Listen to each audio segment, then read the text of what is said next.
अस्सलाम वालेकुम रहमतुल्लाहि वबरकातुहू। प्यारे दोस्तों, आज मैं जिस मौजू पर बात करने वाला हूँ, अगर आप लोगों को इंटरेस्टिंग ना लगे और आप लोग अगर मेरी बात से सहमत ना हो और आप लोग अगर ये ना बोलें कि हाँ सलमान भाई आप सही बात कर रहे हैं, तो आप लोग इस वीडियो को डिसलाइक कर देना।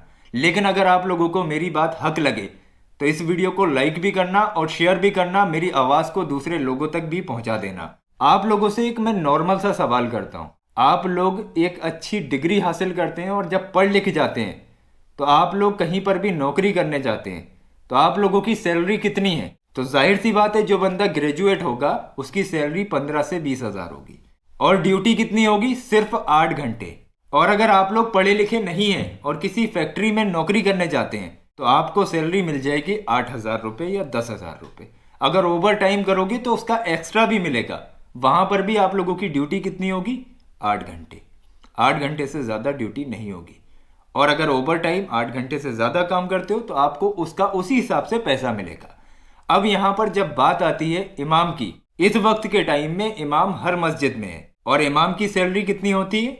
6 हज़ार रुपये। और ड्यूटी कितनी होती है? 24 घंटे की। और जिम्मेदारी कितनी होती है? 5 वक्त की नमाज। और हम उनको सैलरी कितनी देते हैं? 7 हज़ार, 6 हज़ार रुपये। और गांवों में कितना देते हैं? 20 क्विंटल या 25 क्विंटल गल्ला। इस हिसाब से इमामों को रखा जाता है। वो इमाम जिसने रातों दिन मेहनत की, जो हमारे सर का ताज है, उसने रात दिन मेहनत करके अपने दिल में कुरान को हिफ्ज किया और उसकी सैलरी हम लोग दे रहे हैं 5 हज़ार, 6 हज़ार, 7 हज़ार रुपये। शर्म नहीं आती है क्या हमें?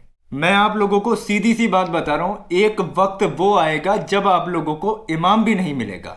5 वक्त की नमाज तो आप एक तरफ को रख दीजिए, लेकिन वक्त ऐसा आने वाला है कि आप लोग जुमे की नमाज पढ़ने मस्जिद में जाएंगे और आप लोगों को वहां पर इमाम ही नहीं मिलेगा। फिर आप लोग फ़ोन करेंगे कि अरे भैया, वहां पर फला शहर में फ़ोन करेंगे या फला गांव में फ़ोन करेंगे कि भैया हमारे यहाँ नमाज रह गई है, इमाम साहब हो आपके कोई जानने वाले, भेज दो। फिर वहां से इमाम साहब आपसे डिमांड करेंगे कि यार मुझे तो यार उस शहर में जाना था, या फिर मुझे तो भैया हल्द्वानी में नमाज पढ़ानी थी, मैं आपके यहाँ क्यों आऊँ नमाज पढ़ाने? आप मुझे 20 हज़ार रुपये दो तो आपके यहाँ जुमे की नमाज होगी। एक वक्त ये आने वाला है जिस तरीके की कंडीशन हम लोगों ने बना रखी है। आज मैं ग्रेजुएशन करूं और ग्रेजुएशन करने के बाद जॉब करने जाऊं तो 15 से 20 हज़ार रुपये कहीं भी ले लूंगा। और अगर मैं अच्छी जॉब करता हूं तो मेरा प्रमोशन भी हो जाएगा। इमाम का कभी प्रमोशन नहीं करते हैं आप लोग। 6 हज़ार रुपये देंगे और उसके बाद उस इमाम से 24 घंटे की ड्यूटी कराएंगे और फिर उसके ऊपर रौब भी जमाएंगे। अगर वो इमाम कोई गलती करता है तो आप लोग उसको बेइज्जत करके अपनी मस्जिद से भी निकाल देंगे।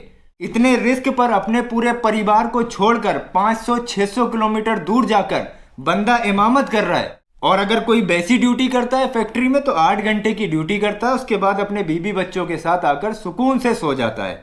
इमाम अपने बीबी बच्चों को छोड़कर आपकी मस्जिद में इमामत कर रहा है, आपको 5 वक्त की नमाज पढ़ा रहा है, आपके बच्चों को हाफिज कुरान बना रहा है, आपकी पूरी बस्ती के लिए दुआ कर रहा है, हर चीज में आप लोगों का साथ दे रहा है, फातिया देने के लिए आपके घर आ रहा है। ऐसे बंदे को आप लोग 5 से 6 हज़ार रुपये क्यों देते हैं? या फिर 6 महीने के बाद सिर्फ 20 क्विंटल गल्ला क्यों देते हैं? मैं ये सवाल उठाता हूं आप लोगों से। अगर यही कंडीशन रही तो मैंने आप लोगों को बताया एक दिन आपको इमाम भी नहीं मिलेगा। तो क्यों ना हम लोग कुछ बदलाव करें।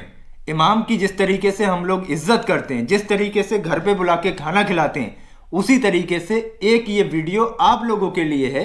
आप लोग अपने मस्जिद के इमाम के पास जाइए और उनकी सैलरी बढ़ाइए। आप लोग बीड़ी सिगरेट गुटखा पीते हैं, 5 से 6 हज़ार रुपये महीने के आप लोग इन चीज़ों में उड़ा देते हैं। आप लोग एक जोड़ नाइकी के शूज़ लेकर आएंगे तो उनकी कीमत 12 हज़ार रुपये होती है। आपके बच्चे नाइकी और एडिडास के शूज़ पहनेंगे, लेकिन इमाम के बच्चे आप लोग कभी घर जाकर देखिएगा तो गठी हुई चप्पल पहने हुए होंगे। इमाम के बच्चों के कपड़े पेमंद लगे हुए होंगे। और अगर हमारे बच्चों का लोअर भी जरा सा उधड़ जाता है तो हम लोग उसको चेंज कर देते हैं, किसी गरीब को दे देते हैं। तो हम लोगों के लिए ही क्या ऐशो आराम है? क्या इमाम के लिए नहीं है जिसने पूरी कौम को सुधारने का ठेका लिया है? क्या उसकी सैलरी का हम लोग ख्याल नहीं रखेंगे? क्या हम लोग ये नहीं चाहते हैं कि उनके भी बीबी बच्चे, उनके भी परिवार वाले खुश रहें? उसके कमाने वाला तो कोई होता नहीं है। सारा परिवार छोड़ के वो आपकी मस्जिद में आके नमाज पढ़ा रहा है, आपकी इतनी खिदमत कर रहा है, आपके घर में फातिया दे रहा है, आपके घर में जिन लोगों का इंतकाल हो गया उसके लिए ईसाले सवाब कर रहा है। अरे भाई, आजकल मौता हो जाता है तो वहां पर जनाजे की नमाज पढ़ने के लिए भी कोई नहीं आता है, और वो अपना परिवार छोड़कर आप लोगों को जानता भी नहीं है, उसके बावजूद भी आपके परिवार के लिए वो दुआ करता है। तो ऐसे इंसान की क्या सैलरी सिर्फ 6,000 होना चाहिए? आप लोग खुद बताइए। यहाँ पर मैं सिर्फ अपने घर की बात नहीं कर रहा हूँ, आपके मोहल्ले में भी मस्जिद होगी, वहां पर भी इमाम साहब होंगे और उनकी सैलरी भी आप लोग 5 से 6,000 रुपये देते होंगे। क्या ये सही है? आप लोग खुद सोचिए। अगर आप लोग 2-2 हज़ार रुपये करके इकट्ठे करेंगे तो एक मोहल्ले में कितने रुपए इकट्ठे हो जाएंगे? अगर कायदे में देखा जाए, जिस तरीके से उनकी ड्यूटी होती है और जिस तरीके से उनका काम होता है और जिस तरीके से डिग्री से भी बढ़ के वो कुरान को हिफ्ज करके हमारी मस्जिद में आते हैं, तो उनकी सैलरी 40 से 50,000 रुपये होना चाहिए। और सबसे बड़ी बात खुराफात क्या आती है, आजकल लोग कहते हैं कि इमामों की तो बड़ी कमाई है, वो लोग निकाह कर लेते हैं, ये कर लेते हैं, निकाह पढ़ाते हैं तो उसमें उन्हें 4-5 हज़ार रुपये मिल जाते हैं। अरे यार, 4-5 हज़ार रुपये मिल जाते हैं, उसमें भी मस्जिद का कंसेशन होता है। 50% मस्जिद को जाता है, वकीलों को जाता है, गवाहों को जाता है, उसके बाद चंद रुपए बचते हैं वो इमाम की जेब में चले जाते हैं। अगर उसे 2,000 रुपये निकाह में बच भी गए तो आपके मोहल्ले में कितनी बारातें आई और कितने निकाह इमाम साहब ने करा दिए? अगर उन्होंने 10 निकाह करा दिए और 2,000 रुपये बच गए तो 10 दूनी 20,000 रुपये उन्हें 6 महीने 1 साल में मिलते हैं। तो ये कोई बात है? अगर आपके घर में कोई मेहमान आता है तो आप 500-500 रुपये उनके बच्चों को दे देते हैं। जितने इमाम साहब ने निकाह में कमाए उससे ज़्यादा आप लोग गरीबों में बांट देते हैं। तो अगर हम लोग हर मस्जिद में जितने भी घर होते हैं, अगर 100 घर भी हैं और 100 घरों में अगर हम लोगों ने 500-500 रुपये इमाम की सैलरी के हिसाब से महीने पे निकाल दिए तो हम लोगों को सवाब भी मिलेगा और इमाम का भी काम हो जाएगा। और एक चीज़ मैं आप लोगों को बताऊं, ये जो काम करते हैं ना, इमामत जो करते हैं, ये गरीब इमाम होते हैं। इनके घरों में खाने के लिए नहीं होता है, आप लोग कायदे से जाकर देखिए। और जो अमीर इमाम है ना, जिनके घरों में बहुत ज़्यादा रुपया है, वो इमामत कर ही नहीं रहे, वो कर रहे हैं अपने बिजनेस। और एक चीज़ मैं आप लोगों को बताऊं, इमामों को इस चीज़ के बारे में अभी नॉलेज नहीं है।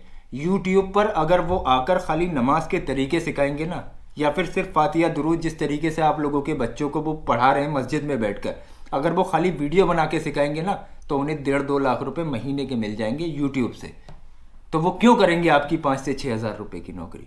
तो अगर इस तरीके की सिचुएशन आए कि मस्जिद में इमाम भी ना मिले हमें, तो ऐसी सिचुएशन को आप लोग मत आने दीजिए, इमामों की सैलरी को बढ़ाइए।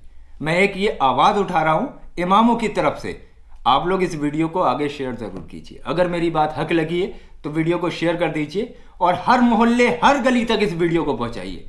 आप लोगों का बड़ा एहसान होगा। मैं आगे तक की सोच के इस वीडियो को बना रहा हूँ कि एक टाइम में कहीं ये नौबत ना आ जाए, उससे पहले हम लोग जागरूक हो जाए। उम्मीद है आप लोगों को मेरी बात समझ में आई होगी। हो सके इस वीडियो को लाइक और शेयर ज़रूर करें। और प्यारे दोस्तों, अभी आप लोग कहीं जाइए मत, हमने आप लोगों की स्क्रीन पर 2 ऐसी वीडियो लगा दी हैं जो आप लोगों के बहुत काम आने वाली हैं। एक ये वीडियो और एक ही वीडियो, ये दोनों वीडियो आप लोगों के बहुत काम की हैं। ये जो चिरागे गौसिया का वीडियो आ रहा है, ये वीडियो बहुत पावरफुल है। आप लोग इस वीडियो पर अभी क्लिक करें, इस वीडियो को देखें, समझें और इस वीडियो में जो सामान बताया गया है उसको आज ही अपने घर पर मंगाएं। इंशाअल्लाह तबारक व तआला आप लोगों की तमाम परेशानियां दूर हो जाएंगी।